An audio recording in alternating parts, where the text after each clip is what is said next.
Anders, he suffered an injury to his Achilles tendon last night, warming up prior to the game. He's been evaluated today. It looks like it's a significant injury that will require surgery, and so he's out indefinitely. Mike Smith is progressing. We certainly, he's on track with the timetable we anticipated. We hope to have him back in March at some point, but it all depends on his progress. So warming up, does that include stretching? Yeah, it was really it was a freak injury in the sense he was stretching. He really got up to go into the locker and put his equipment on, and it just he suffered the injury. So it wasn't kicking a soccer ball or anything like that. It was just sort of one of those freak things that happens, unfortunately. So what do you do now for backup goalie?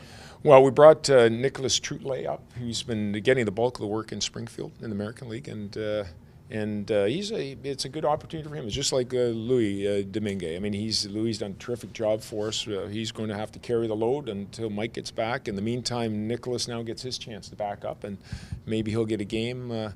We've actually just brought another guy into Springfield, a kid that's undefeated in the East Coast League. He's now going from the ECHL to Springfield, so we'll try him at that level. So Domingue, Trutley, Schoenfeld, the goaltending trio. Yeah, pretty much. I'm not sure in that order either. I mean, it fills up a lot of net, that Schoenfeld kid. So, yeah, and if anybody needs some personal banking, I'm sure he'll help us out. He might be sitting in the bench doing that doing our taxes on the side. So, yeah, it's good.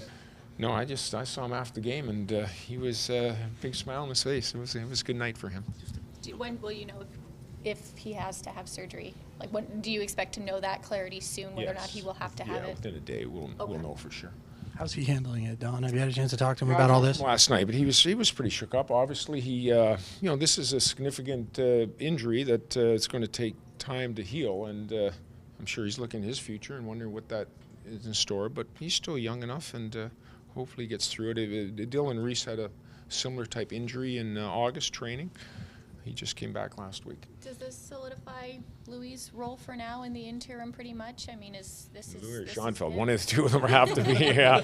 No, fortunately for Louis. I mean, really, it's a great story, and he had coming out of the All-Star break, there were a couple games there. We were all, didn't play as well as we needed to play, and Louis was one of them. But I really felt from the third period of that Chicago game on, he's back to where we need him to be, and he's given us a chance in every game. Even the San Jose game it ended up to be a 4-1 game, but it was a 2-1 game in the third period on the road against a very good team. So he's going to need to continue to do it if we're going to stay around the playoff picture. And Mike is not close. Mike is, you said now March is looking realistic. Early March. It's the same time frame. The trade deadline is 2 weeks on the 29th, and then we're into March. So the hope is that he'll be ready, shortly after the trade deadline. And that's still on track. Big picture, trade deadline, playoffs, trying to make that push. Where does this team stand? How do you like the chances moving forward? Well,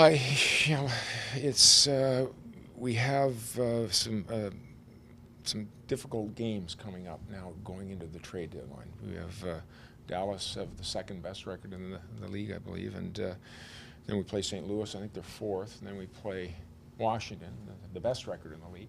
And then we get on to Florida and play two really good teams. So there's 5 games, and then we have a couple more before we hit the deadline. So it's still, if we can keep our head above water, we would like to, support the group a little bit more. I don't see there's not going to be a mass exodus as in the last year at all. We're going to stay competitive all the way through, but hopefully we can, if there's something there to help us be a little more competitive, we'll certainly look at it, but it's not going to be at the cost of key assets or young players or young playing time. I've said that before. That's not going to happen. We want Domi and Duclair and Reeder and even our younger defensemen. We want them to play.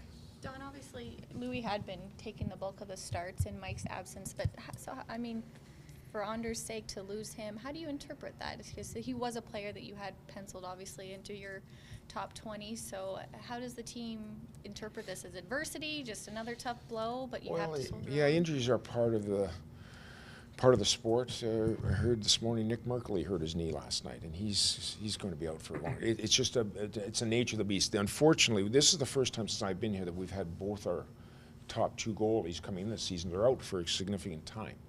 But it does create opportunity. This is the one, real positive out of Mike being hurt this line. That Louis Domingue has come in and shown us that he can play. Not only can play in the NHL, but he can win in the NHL, and that's the key. So now Anders comes down. This young German goalie gets a chance, and who knows? Maybe he's another pleasant surprise. We've had a lot of them this year, so we'll see. But it's you feel bad for Anders. He's pushed hard. He was trying to get more ice time, trying to get back in, and unfortunately, this probably, for all intents and purposes, ends his season.